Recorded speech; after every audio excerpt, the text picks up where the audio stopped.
monde ça la force. Donc biso tous un mélange ya ba talent, tous un mélange ya ba fort, ya mosali équipe nationale. Banza London TV.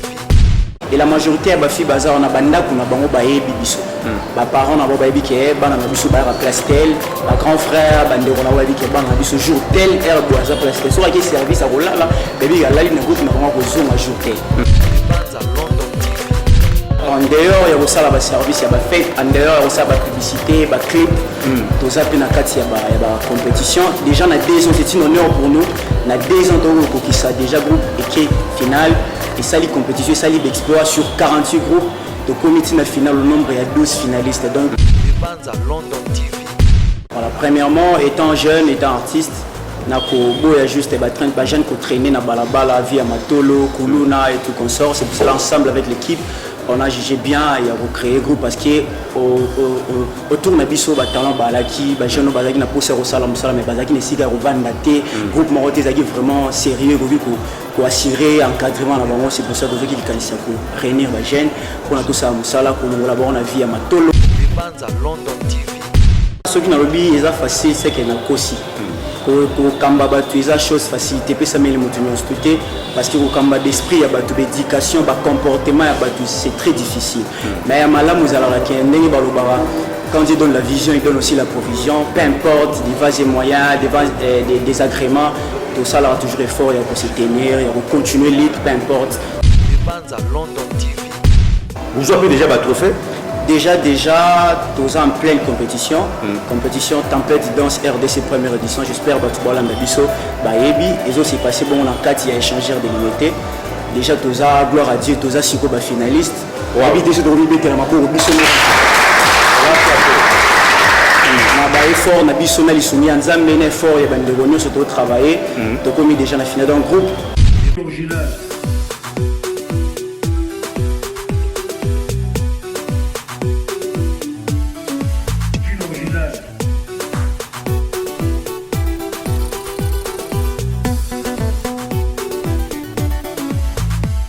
Banza London TV. Et merci de nous joindre à travers l'une de vos émissions qui n'est rien d'autre que Sensation Plus, là où nous donnons l'opportunité à tous les artistes évolueurs à l'intérieur tout comme à l'extérieur du pays de pouvoir s'exprimer. On est bel et bien à Kinshasa, plus précisément dans la commune de Ngaba. On est venu voir un groupe du danseur. Il faut dire que le nom du groupe s'appelle Équipe Nationale Agency EMA en sigle, qui est dirigé par le chef Abraham Sindani. Donc c'est avec lui et le groupe qu'on aura le temps d'échanger à travers cette émission. Merci beaucoup à M. Cédric qui est à la réalisation de cette émission, Cédric Kunga bien sûr, et sans oublier notre ami qui nous assiste aujourd'hui. Il n'y a pas de souci, moi c'est Omos, la noblesse de la presse congolaise. Sans plus tarder, je vais pouvoir recevoir mon invité qui est déjà sur ce plateau, à qui je dis déjà, alors Ibrahim, bonjour. Bonjour le noblesse de la presse, mon vieux Omos, et bonjour déjà comme ça à tous les téléspectateurs qui nous suivent à ce moment. Merci. Alors nous voudrions d'abord savoir, le nom du groupe c'est Équipe Nationale Agency. Et ça, beaucoup ça comme une équipe nationale Agency, ils ont vraiment équipe nationale où ils ont représenté les danseurs tout le Congo. Exactement, réponse déjà mais pour nous spécifier encore plus, l'équipe nationale ESA et par rapport à savoir parce que tout le monde a l'équipe nationale, les joueurs qui ont un club, il y a Liban en Europe, Amérique et partout, tant que ça a la force. Donc, Bissot, tout un mélange, il y a talent, tout un mélange, il y a fort, il y a une équipe nationale. Très bien, il y a une équipe nationale. D'abord, motivation, toute idée à créer le groupe ESA Kinine. Voilà, premièrement, étant jeune, étant artiste, il y a juste des jeunes qui traînent dans la via Matolo, Kuluna et tout consort. C'est pour cela ensemble avec l'équipe, on a jugé bien et a recréé le groupe parce que autour de Bisso, talent balaki, jeunes balaki na poussé au salam salam mais balaki ne siga revendate, groupe Moroté zaki vraiment sérieux pour assurer encadrement là bas c'est pour ça que vous qui kanisa pour réunir les jeunes pour tout ça musala pour nous là-bas on a via Matolo, on a via côté de Malababar, on a coin tout ça là musala pour qu'il tout gagner quelque chose. Alors maintenant ça fera combien de temps que le groupe ESA peut exister? Déjà d'ici là le 23 mars déjà on a ici bonne fête de la femme na maman na biso nyonso le 8 mars à bientôt biso pe groupe Ozo qui a 2 ans d'existence c'est 23 mars ndeto qui a 2 ans pendant l'existence na biso. Très bien. Mais maintenant, la difficulté n'est beaucoup tellement parce que gérer, c'est pas du tout facile. On voit des Vonné, Boyak, Bosé, Bélé, il y a 2 filles, il y a 2 garçons, et puis Moutamoutara, il y a plein de comportements. Est-ce que d'abord c'est facile, il y a gérer le groupe, nous nous avons géré? Déjà, ceux qui n'ont pas c'est facile, c'est qu'il y a aussi. Quand tu as chose facilité, puis ça met les moutons parce que quand d'esprit, il y a d'éducation, de comportement, c'est très difficile. Mais il y a malheur, nous allons quand il donne la vision, il donne aussi la provision. Peu importe, des vases et moyens, des agréments, tout ça là toujours effort, il y a pour se tenir, il y a pour continuer l'île, peu importe, tout ça toujours. Voilà. Alors, groupe les arts répartis comment? Est-ce qu'il y a 4 groupes, ils ont en dehors, tant que chef du groupe, ils ont l'administration, la peine à battre mon fou, puis ça va nous poste. C'est un groupe là où fonctionner, expliquez-nous, expliquez. Exactement, je travaille pas seul. Et on dit dans l'alicercement, soit Fimbina Zoom, c'est que maman il y a toute une équipe derrière. Justement. Par là, je vais présenter avec honneur mon frère, mon confrère, mon collègue, famille, vraiment, Tichik Bamboula, le coordonnateur, il est là. Tichik Bamboula, c'est lui qui est travail. Et à part lui, l'équipe est vraiment costaud. L'idéa, Badea, Bahati, malgré l'absence de sa comité, M. Soumet, avec lui déjà, a représenté, reste et comité, nous, c'est Tika Nassima, avec nous dans. Très bien. Mais depuis que le groupe a existé, est-ce que vous avez les la compétition? Et là, on est déjà aussi au sein pour que vous marquez Congo, vous marquez en dehors pays par rapport à Moussa Nabino. Est-ce que le groupe et les capés dans la compétition, il y a danse, vous avez déjà votre trophée? Déjà, tous en pleine compétition. Compétition Tempête Danse RDC première édition. J'espère que tu vas l'en Bisso. Et aussi passé bon, on a 4 échangeurs de l'unité. Déjà, tous à gloire à Dieu, tous à Siko finaliste. Déjà, effort na biso na lisuni nzambe na effort ya bande gonyo surtout travailler donc on déjà na finale d'un groupe en dehors ya osala ba service ya ba fête en dehors ya osala ba publicité ba clip to zape na kati ya ba compétition déjà na 2 ans c'est un honneur pour nous na 2 ans to ko ça déjà groupe équipe finale et ça li compétition ça li exploit sur 48 groupes. Donc, comité national, le nombre il y a 12 finalistes. Donc, quelque part, tu peux dire merci. Puis, merci à nos fans, à Bisso, à soutenir à Bisso, à tout le monde, fort, Papa Omo, c'est mon vieux Cédric, la réalisation, ainsi que tout le monde derrière. Mais surtout, tout le monde a groupe, tout le monde a payé ma fille. Il y a d'ailleurs de belles filles, Bananda, ou de Lobaka, Batikinda, Bazoya. Tu fais comment pour recruter les jeunes aux Alabango, où tout le monde est beau travail? Voilà, déjà, Bisso, dans la manière, on a besoin de recrutement. Tout ça, le recrutement, tu as publié sur Facebook, tu as une émission, voilà, équipe nationale, agence, ils ont un recrutement, non. Tout ça, recrutement par relation, par connaissance, il y a des membres dans la catégorie. Ok. Donc, tout le monde, ils ont camarades, ils ont roboué, ils ont qui est là, c'est retrouvé dans le groupe, ils ont filles. Et la majorité des filles, ils ont un banda, ils ont un Bisso.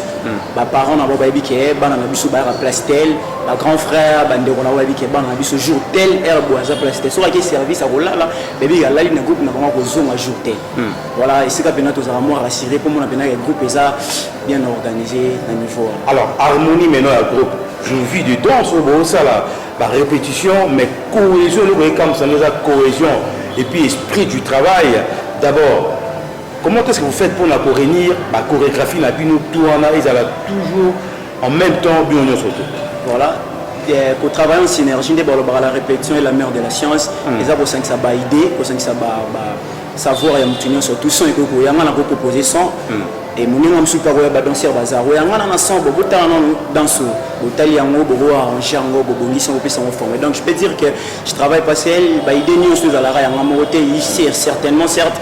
Il y a certaines idées où ils ont mais la majorité on travaille avec les amis en synergie que nous avons idée tout puissant formé non le mot là on tient on peut sa beauté en tout ça en fait donc on travaillera juste dans le cabaninga et tel et nous va si tout perfectionner en haut dans l'ensemble les ça la force alors yo les capé na ina tout ça la création inspiration tu le fais ina les capé qu'on a non malheureusement on a zoa li bagwa ko les kunate ils ont rendu le talent na don et bota makati ya mutu exercice ya travailler ndo se faire découvrir aux zali on a goye ba on azala ndé ensemble na baninga toujours kulisa maele onza ma perception donc na les gars na inate déjà na besi bandoroni stu ya ina moté tout ça va fierté ya mboka.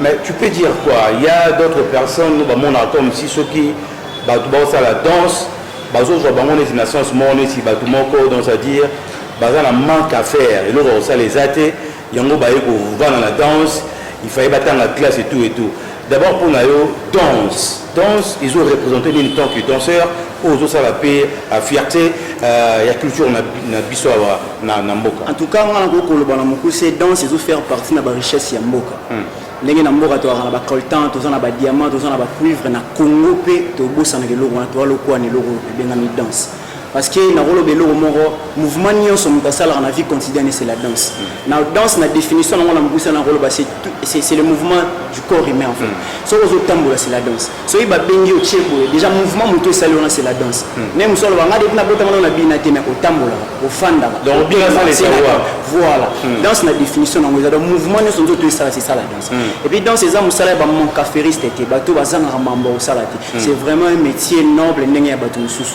malheureusement biso na mboka na biso neti ba considérer ba danseur plus ballet plus musique mais so moni ba joueur ba chebi ba bina so moni ba musicien ba yemba ba bina donc c'est que bato baza pena purement ba danseur ba créer la chorégraphie na nzembo faut appeler ça biso pe valeur donc quand na biso ba étudiant baza OK bana classe bazali parce que to gérera presque couche surtout ya bato voilà tous na bato basala bazali ba cadre ba père ya ba famille bazali ba maman pe ya ba famille bazali donc tant to yara to sangana ra za po to sala ngote po to zangi loko sala to na ndako makele to sala yango po to kolisa un boulot to lingara et puis na musalo to sande ko bendela biso mama malamu voyage mbongo mamba malamu wana ndito mukango c'est notre travail bon ces derniers temps de monde la jeune génération baye d'ailleurs Gaze Mawete j'en profite pour les saluer qui ce soit Inospi tout le monde a des formats na groupe na bango ba chorégraphe ya ba danseur et tout est-ce que c'est comme la peut ba louer bino pour bino soit na clip moko soit na bo accompagner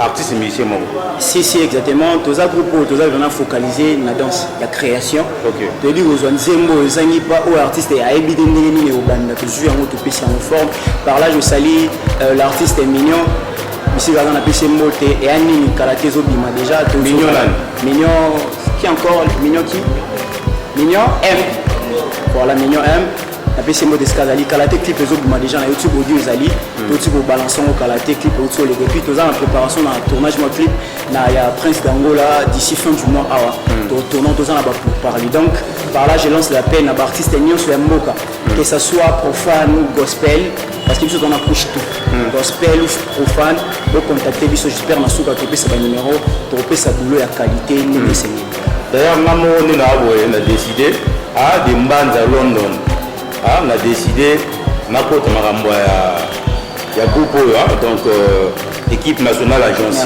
merci donc ça dit que vous tient vraiment l'énergie pour que baya va soutenir ba jeune parce que vous aurez le temps il y a découvrir bango à travers la chorégraphie ba ça va vous comprendre alors est-ce que vous avez un procès à soutien les lots négo ça musa na bino bonne équipe ni bo nango est-ce que vous avez un procès à soutien qui batmo ba ko ya ba chaba moyen pour que musa na bino qui ba besoin na bino ko zani en tout cas il y a tout yande vraiment to ozana besoin de soutien parce que je dois to koki to koma na obliga to mi ko se bi bando baza ba rola pide ngai mais to ça vraiment na besoin de soutien beaucoup de sont vraiment plein répétitions na mutoki to mouye merci pour le sacrifice qu'on a déjà alors toujours lancer appel na bato mité mamala nyonso de toute personne de bon cœur bo chapso Melfort to a besoin ya marambo belé dans les conditions répétées to la radio charge Sili et des fois Romela, des fois tennis, na ba séance na ba challenge, ba tournage, moyen ba déplacement, toujours en yango, bon a besoin que tournage quelque part par exemple na Mbanzangu to Kasangulu, moyen de transport mo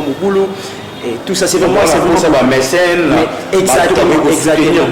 exactement passeport pourquoi pas billet logement bilo on a tout qu'on soit biso en charge qui na zubino en charge bino bo bina kaka bino bo sande musala en tout pour tout na chiba moyen en tout cas to sala marambo na mukile sala mande ba mamzamba o sala mikolo alors les grands producteurs na l'homme on a Gauthier Mascotte je pense que tu dois attendre sur la magambo parce que na obeta c'était par rapport à talent là donc ce sont des jeunes à soutenir et puis voilà alors le lieu la première partie je pense que tu rejoins na bato ba on a besoin siko ba retenir nini il y a groupe équipe nationale agence et Mansi voilà équipe nationale agence ils ont un département et belé ça qu'on a branché à danse té na rien parce que na danse ba branche ils ont un peu vaste premièrement, tous en un département et protocole, tous en un protocolaire très professionnel. Tous en un modérateur, MC, maître de cérémonie très professionnel, tout pena tout pena vanda, tous en un caméraman, audiovisuel, donc caméraman shooter, et puis tous sur la décoration, tout ça la décoration à l'espace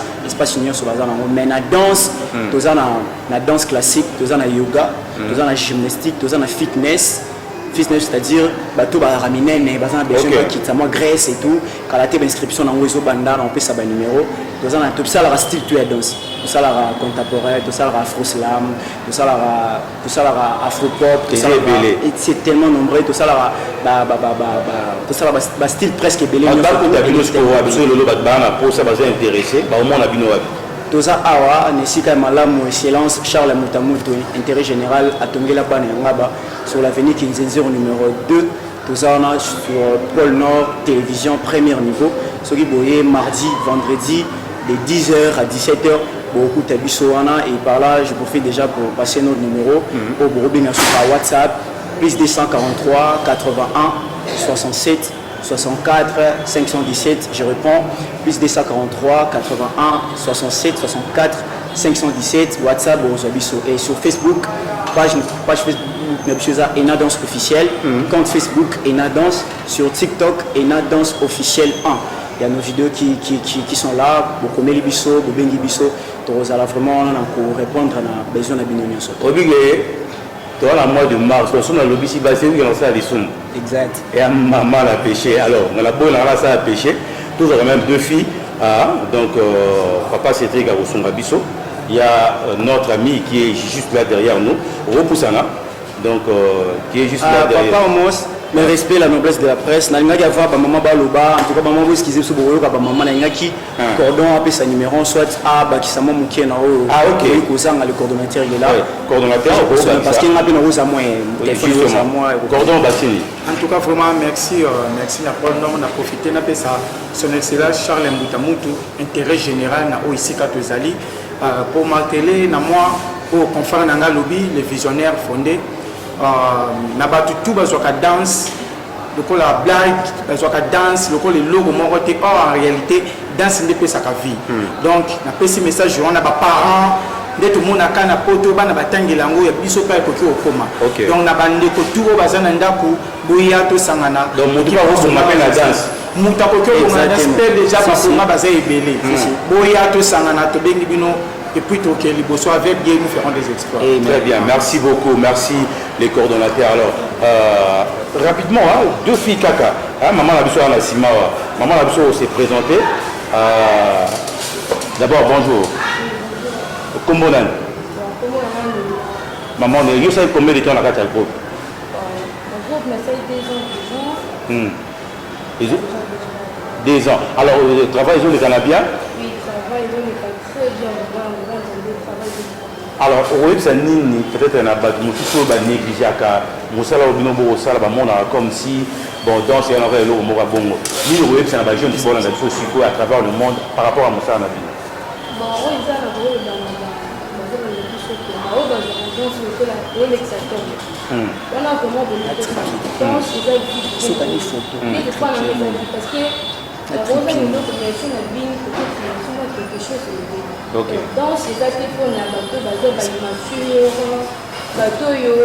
on a mais normalement danse les âmes mutuelles. Dans ces métiers. Ouais. Donc, on appelle ça une valeur et coquille. On appelle ça valeur. On a un bon cannabis à la raison. On a un bazan lumba, mais ils ont bonté. Mais chef Paro qui peut bien bien. Oui, qui peut bien, tout ça très très. Oh, bah va poisson. Non, même. Et moi la bino. On a reflété mon tout. Donc on a bino calme peut-être. Tout ça bien, bis tout ça bien. On Hollande, ça met ça ça la grâce est belé, donc il a bien. Très bien, Kitoko. Alors de l'autre côté, tout ça fait maman la biso qu'on a la cima, coach of l'exception micro. Voilà, elle c'est Blessing. Ok, voilà. Alors maman Blessing, bonjour. Bonjour papa. Alors vous savez combien de temps? Presque 1 année et demie. 1 année et demie. Alors nous avons dit que maman va avoir la biso belé, pour exemple la bino, nous aussi on a vraiment pouvoir faire cette confiance dans le jour de la vie. Maman on a profité pour nous couper sa bonne fête maman nyonso. Et nous justement la singa confiance na bino et ça biso bien. pour Kobina ils ont aventure c'est pas justement tu as qu'à collecter temps pour tes zangi ya ko sala non pour ils ont abato bakenda ka misala après musala aleki awa ils ont comme deuxième musala na biso auto sala donc vous pouvoir prendre biso vraiment en considération. Merci beaucoup, merci, donc c'est très important hein, pour prendre la considération parce que l'homme doit vivre par la sueur de son front. Exactement. Ce sont des jeunes qui ont travaillé par rapport à la sueur de front à Bango et ce sont des gens à féliciter, donc toi, féliciter Bango. Coach, tu comme une Asuka, dernièrement, on a de Rosanne. Premièrement, on a merci Belé. La noblesse de la presse, mon vieux Mons. Merci de nous avoir ici dans votre plateau. Merci à la réalisation, Papa Cédric, et merci à l'équipe Mobimbe Paul non télévision, à l'initiative de soutenir jeunesse. Merci à l'excellence Charles Moutamou, intérêt général, Missa les Omonana. Cordon Charlie, Maman Exil, Bambo Tenabino, Pinapesi, collaborateurs, parce que les équipes nationales. N'est-ce pas la famille? Nationale. La BC Banderotumbo, tout travail en collaboration. Groupe Victoria Danse, Namoni Bongo leader David, Namusika Malgro, qui me répète le lot, Motenayo, Namoni leader Bandorama, tout Yararat Sport, Namoni Neges FOA Kameliki, Napesi Neges, Molebi Mbote, Napesi Scott, Mbote Belé, Aka Mbote Nabino, puis tout basé Belé. Voilà. Merci beaucoup. Nao Aboutanga quand même, Maman Nangamoro, Hélène qui font à Sindani, des gros bisous à toi et merci d'ailleurs à tout le monde. Je vous dis un grand merci. Nabandel sous numéro Nabiso, peut-être Naboba Jubiso, Namo Rita, plus 243 081 67 64 517 81 67 64 517. Facebook Enadance, page Enadance officielle, TikTok Enadance officielle 1, beaucoup Menabiso, WhatsApp, tout ça dispo.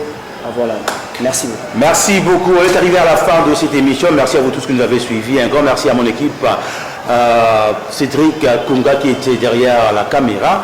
Et moi, c'est Amos, la noblesse, votre humble serviteur. Suivez-nous sur Molière TV, canal 345, chaque samedi à 17h45 et dimanche à 10h. Et sans oublier sur Dimbanza London, depuis London City, chez Monsieur de Bruno, original toujours. Merci à vous tous. Je vous retrouve prochainement pour notre numéro. D'ici là, restez branchés sur Paul Nord TV. Hein? Paul Nord TV chez Excellence Charles Mboutamou. Tous ceux qui sont en Bazarami Balété. Au vu que tous ceux qui sont la danse, Bouddha avant la danse. Bye bye. Big up. Et na bon côté. Kiri. National. Plus fort que la terre. Plus fort que la terre. Plus fort que la terre. La justice de Dieu. On est ensemble, DH Kukumbi, big up.